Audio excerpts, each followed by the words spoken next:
welcome back. I am Slash Sister Jen. And that makes me Slash Sister Hallie. Thanks for joining us for another deep dive into the movies where death itself is the villain. Today, we are tackling Final Destination 2. Electric Boogaloo. No, Electric Boogaloo. Electric Boogaloo! I'm never gonna stop. Nope. Tina! Let me eat your brain! We didn't even say Tina. I know, Where the I'm fuck just did that never come gonna from? stop. Things that Jenny will never stop doing. Electric Boogaloo. Anyways, the sequel that gave us one of the most infamous highway pileup scenes in horror history. A scene that still traumatizes our generation to this day. Yeah, so I helped a friend move to Texas a couple of years ago, and we drove all the way from Illinois to Texas, and we did, and I was like, get over, Julie! And she was like, okay, I get it. She's not a horror fan. Anyways, so yeah, it was definitely one of those things. But now that we're back to talking about that log scene, let's just go ahead and throw right out there right now that log scene is completely fake. Yep. They had to do CGI because every time they tried to do the logs just rolled off. They didn't bounce the way they wanted them to. They used rubber logs. They did for the actual bouncing, but a lot of they use CGI for a lot of the kills with the logs. Yes. I mean, you have to. Yes. But yeah, no, there's no way that those would actually... Wood logs would not bounce as high as those logs were bouncing in this scene. Yes. Let's just put that out there. And since my hand has touched it now, I would like to talk about something very, very cool that a very good friend of ours got for us for the set. Our friend Dustin, who I'm going to call him a slash hole. He's probably never going to come on the channel because he's really shy. Real quiet. Maybe. I don't know. Maybe we can convince him one day. Podcast episode, maybe. Podcast. Not on camera. Yeah. You can't even convince Malia to be on camera. I know. He went to a convention over the weekend. Actually, same convention y'all went to. He went Saturday. I went Sunday, but I did not talk. I wish I would have talked to him, but I ended up talking to 2 of the 4 TMNT Ninja Turtles from 87. So he met the director of Final Destination. Writer of Final Destination. And producer of this one. He produced 2. Yes. And he signed an original script it says original script. Draft. This is a 3rd draft. Obviously not the final draft. We both read through this a little bit and wow, Carter's not even in here. Carter, you dick! Anyways, so this is really, really cool. Very special. We thank Dustin for getting this for us. Very much so. Yeah, very, very cool. We're gonna get a shadow box to put this up on the set. But we literally just got this. So we haven't gotten a chance to put it into anything yet. I don't know where we're gonna put it. We will find something, but we're gonna have to start selling off. We're gonna have to start selling off more of our set. We sold off parts of it at Horror Fiesta. Yeah. You guys didn't know it, but... Yeah, well, I mean... You didn't know it was parts of our set, but... I mean, some of the stuff in the mystery boxes were part of our set. Yeah. Anyway. So yeah, let's be real about this one, right? After this movie, none of us looked at a log truck the same way. No. Ever. And I never will. Between the insane deaths, the returning characters... 1, 2... and fate catching up no matter how far you run. This one proves you really can't escape what's coming. You can't cheat death. There are no escapes. No. No one. And before we break down every twisted accident... Accident? You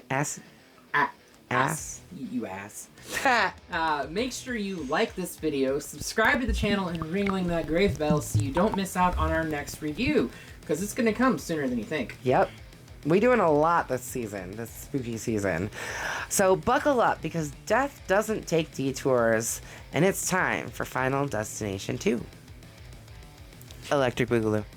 1 year after Flight 180, I'm just going to continue to ignore him. 1 year after Flight 180, college student Kimberly Corman, I think she's named after Roger Corman. Could be. I just had that correlation. Yeah. Death has this grand design.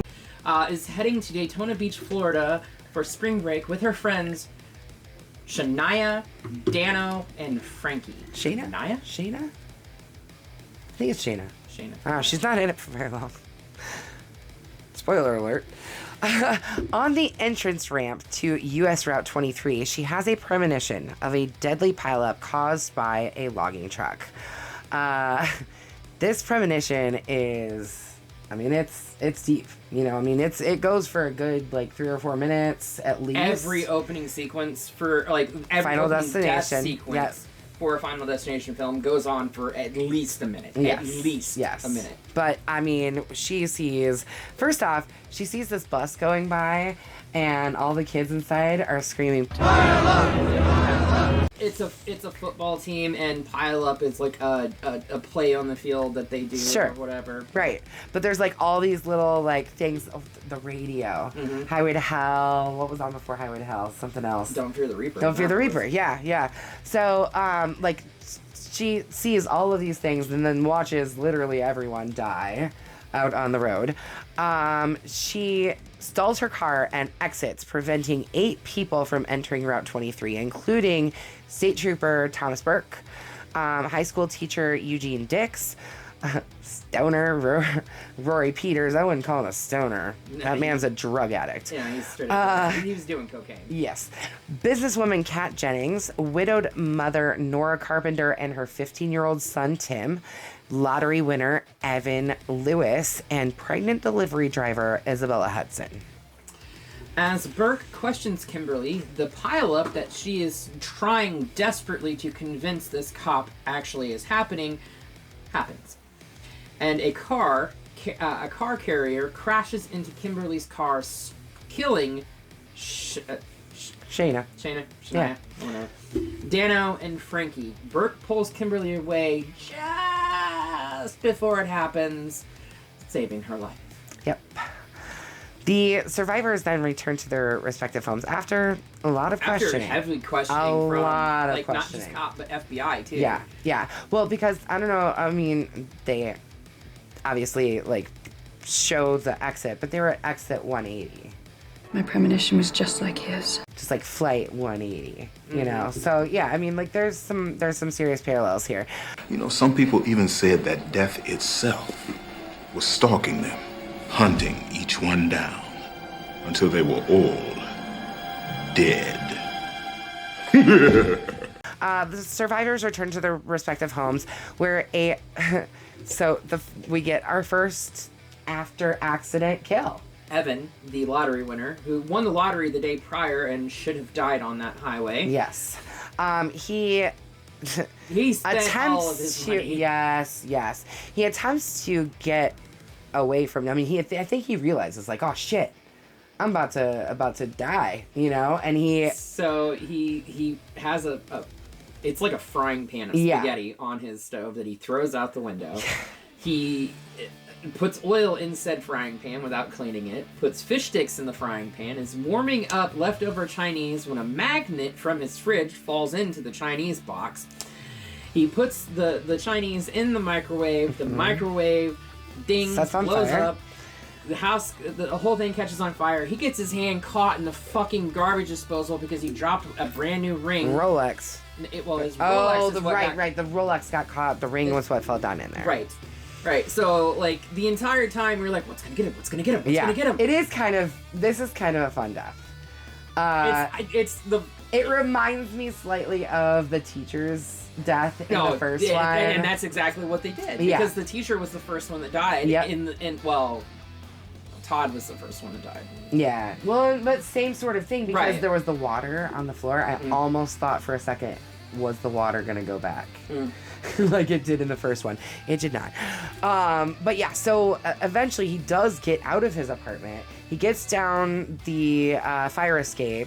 And he's trying to get the ladder portion of the fire escape to go down, and it doesn't. And he finally falls off and lands on his back. And he's like, I'm good. He lands on his back on the concrete, on the concrete, ground. Yep. On the broken glass from the window that he broke out. Right. The ladder falls and impales him in the head, killing him. And it doesn't kill him. Then it falls and kills him because he's like, oh god. Yeah, it's like really close. And then, yep. Actually, he didn't fall on the ground after getting off the ladder. He slipped in the spaghetti, then fell on the ground. That's right, gosh. Yeah, it's so fucking elaborate. So funny. It's convoluted. And mind you, the entire time this is happening, Incubus's Vitamin is playing in the Yes, I know. background. I love it. I love it. So good. Anyway, sensing Death's presence, Kimberly seeks help from Clear Rivers. Not Claire. Not Claire, as we all thought it fucking was. No, her name is fucking Clear Rivers. Her parents had to be hippies, I'm telling you. Clear Rivers, of course. Who was hidden from Death in a psychiatric ward. Is she dangerous or something? No, honey, she expects you are. And Kimberly was like, well, you survived it. And she's like, take a look around. Did I fucking survive? Did I? Right. Look where I'm at. But don't worry. Once the others are dead, it'll come back for you. After Alex Browning was killed by a falling brick, making her the last survivor from Flight 180. Yeah, he died between movies. I think what it was, Devin saw I didn't want to come back. So I don't blame him. But that sucks. I wish he would have come back. And now he's doing all kinds of horror, so Yeah. Should have come back, Devin. Yep. Even if it was for 5 minutes, he should have come back. Yeah. Clear tells Kimberly that their survival provoked Death to kill them in the order they would have died at Route 23, but concludes that Death must be working backwards since Kimberly's friends died first before Evan, while she survives because of Burke's intervention. Unlike in her premonition, that they were the last to die after Evan. Yeah. So, yeah. Her premonition changed, the stopping of the premonition changed everything, and actually changed the order. She changed the order, but her friends were the first to die in real life. Clear also tells Kimberly to look for omens and save herself, warning her that Burke's rescue merely puts her after him on Death's list. Kimberly sees omens, really visions. She starts seeing even more premonitions. She has premonitions of her own fucking death. She just doesn't know it yet. Yeah. Of Tim's death, but fails to save him from being crushed by a glass pane. And let me tell you... Although you thought that he was going to die from, like, the NOS overdose. You thought he was going to die from, like, the birds flying into the glass. You thought he was going to die from the, like, rubber puffer fish that fell in his mouth. And all this other shit. Oh, yeah. All the things. But no, he finally gets out of that dentist's office. And he chases the pigeons away, and it triggers the crane operator to drop a very heavy pane of glass right on top of him. Smashes him straight up, pancakes his ass. Folds him up like a folding chair. Yep. So Clear decides to, at this point, just decides to leave the mental ward. Like, she's just like, fuck it, I guess. I don't know. Second one just died. 15-year-old kid. She introduces Kimberly and Burke to the mortician, William Bloodworth. Our man, Mr. Tony Todd. You can't cheat death. There are no escapes. Who tells them that only new life can defeat death. But the introduction of life that was not meant to be, that could invalidate the list. Force death to start anew. Yeah. Burke, after putting out an APB on her van. Kimberly has the premonition of someone behind the wheel of a white van drowning. If she gives birth to a baby that would have died in that car crash, a brand new soul that was never part of Death's design. It throws the whole list out of whack and we start over with a clean slate. Right. They knew there was a white van that was involved in the incident earlier, so Burke puts a APB out on her van and has her arrested for grand theft auto, basically. And she's like 9 months pregnant. Right. Very, very pregnant. Right. But Burke holds Isabella in custody under false charges to protect her, believing that the birth of her baby would create the loophole they need to ruin Death's design. Because let's face it, Death has a design, baby. Mm-hmm. Yeah, I know what I just did. Yeah. I'm supposed to make Scream references, not you. He gathers the other survivors in his apartment for safety, but when Nora leaves, a chain reaction causes the doors of the elevator to decapitate her. Yeah, that seems pretty fucked up. You know, had she not panicked, she would have been fine. Yeah. Yeah. But because the prosthetic arms of the dude behind her got caught on her ponytail, she panicked and... Yep. It's a very interesting scene. So at this point, Eugene, after witnessing the elevator incident, attempts to off himself with Burke's gun, but it repeatedly misfires. So Burke had a 6-shooter on him. I think it was a special 38, maybe. I don't know.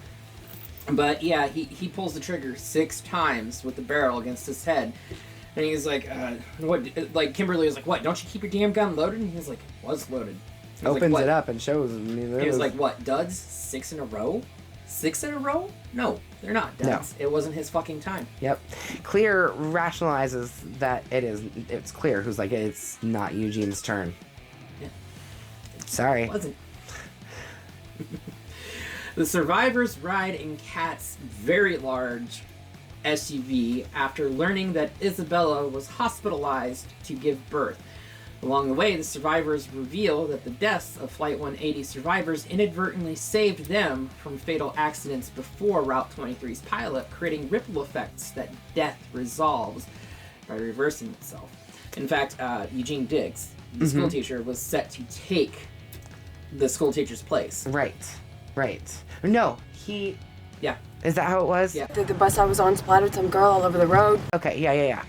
And that, what else was there? There was multiple other things. It was like all of them. Every single one of them connected somebody back to the original Flight 180. Yeah.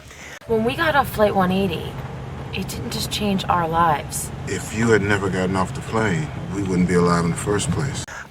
So at this point, the SUV suddenly blows a tire and crashes into a farm owned by the Gibbons family. They also just narrowly escape hitting the van that has Isabella inside. Yeah. Kat is pinned in her seat while the others escape. And rescue workers hospitalize Eugene while one of a punctured lung or something. Yeah. You could see that he had a hole in his side, but he was having real trouble breathing. So I'm assuming that he had a he had a hard time talking, had a hard time breathing. Yeah. So while one of them accidentally causes Kat to be impaled by a PVC pipe. Okay, there are so many things wrong with this fucking scene. Okay, I just have to address this real fast. I'll just put it on quiet mode. That would be good. They should. The PVC pipe would have been removed before they were ever trying to do anything with her.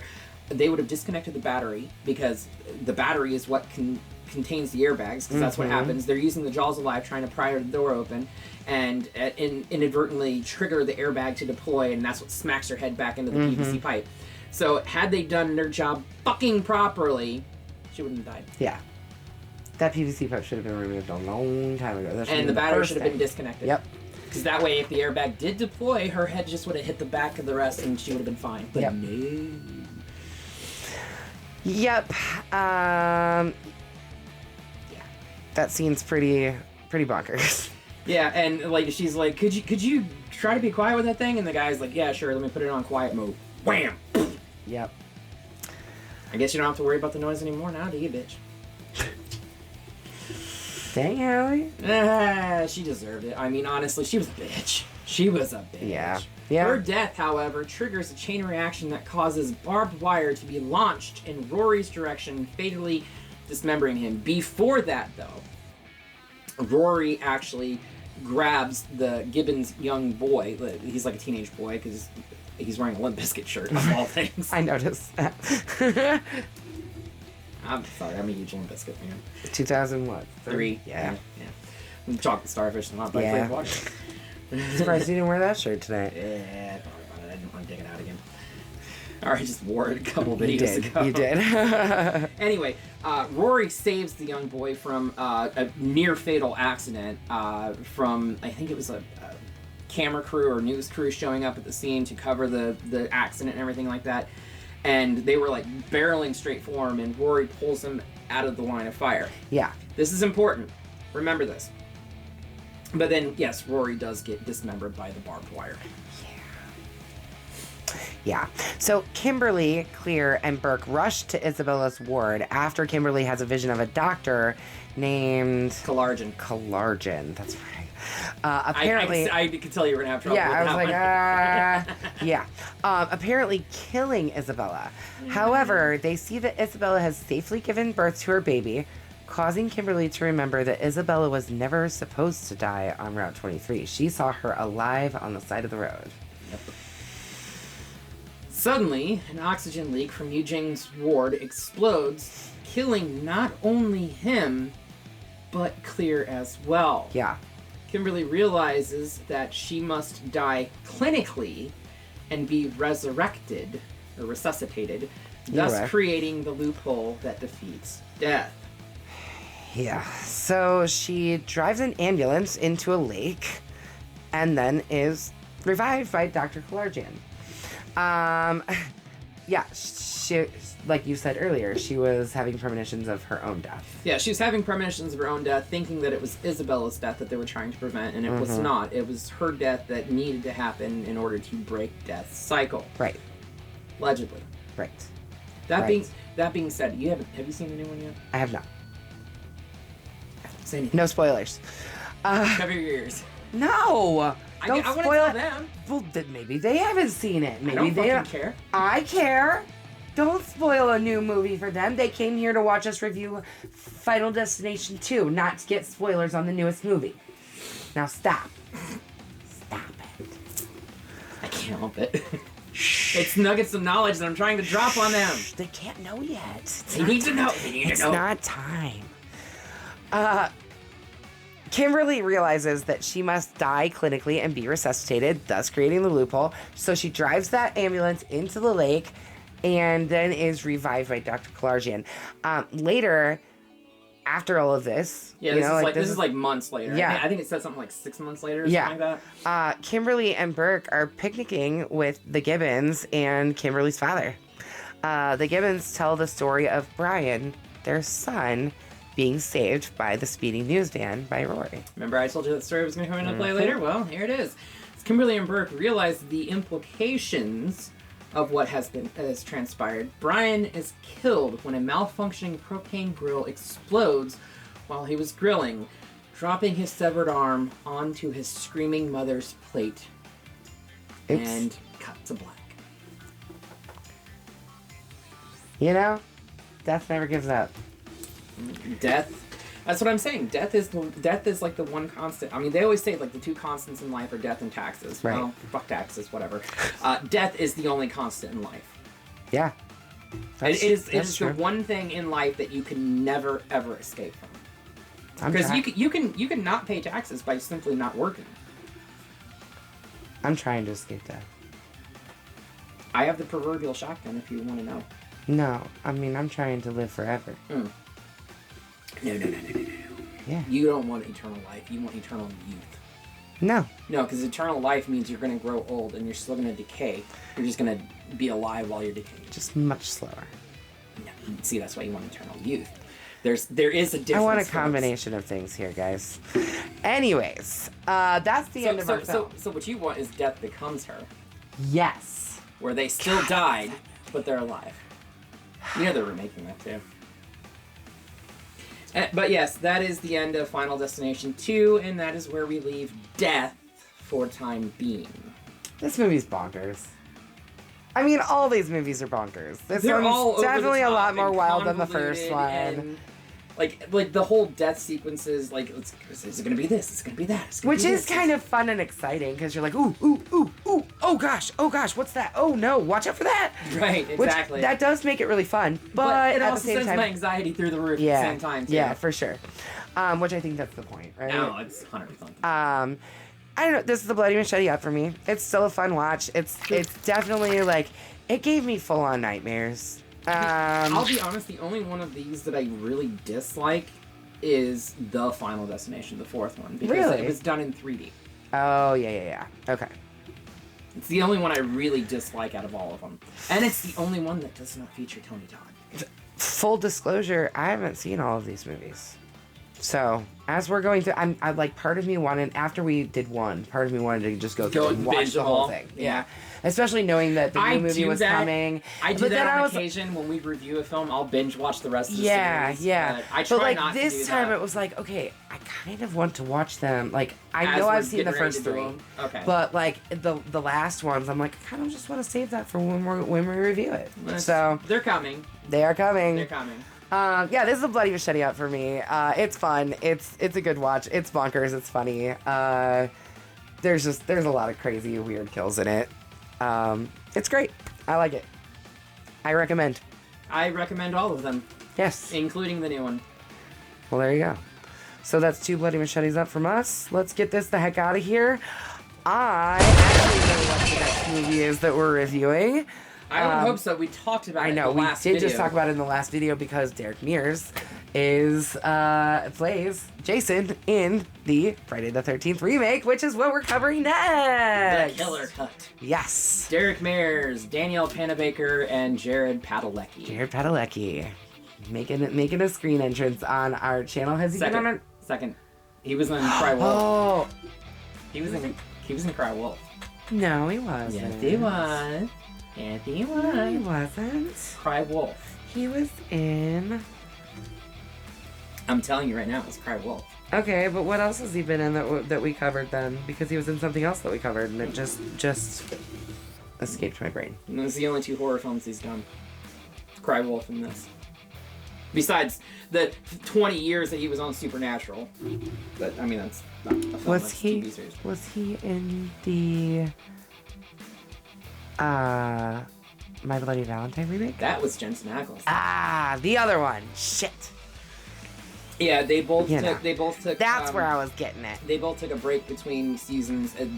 Jared did this, Jensen did that. They both came out the same time, roughly the same month, because they both came out in February of like 2009. Gotcha.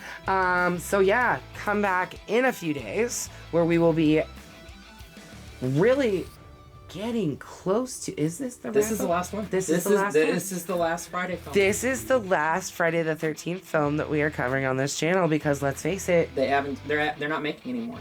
Or not If they yet. do, it's going to be a little while still. We're still supposed to be getting the Pamela-centric prequel series. That is actually... But we're not going to cover that on the channel. It's a TV series. No, we're not going to cover it. We don't cover it. But... come back in a few days where we will finally wrap up the Friday the 13th chapter series franchise on our channel. Until then, make sure you slash that subscribe button. And stab the like button. And ringling that gray bell so you don't get lost in the mix and can stay up to date on everything we are doing on this platform and any other platform. And until next time, we will see you all in the afterlife.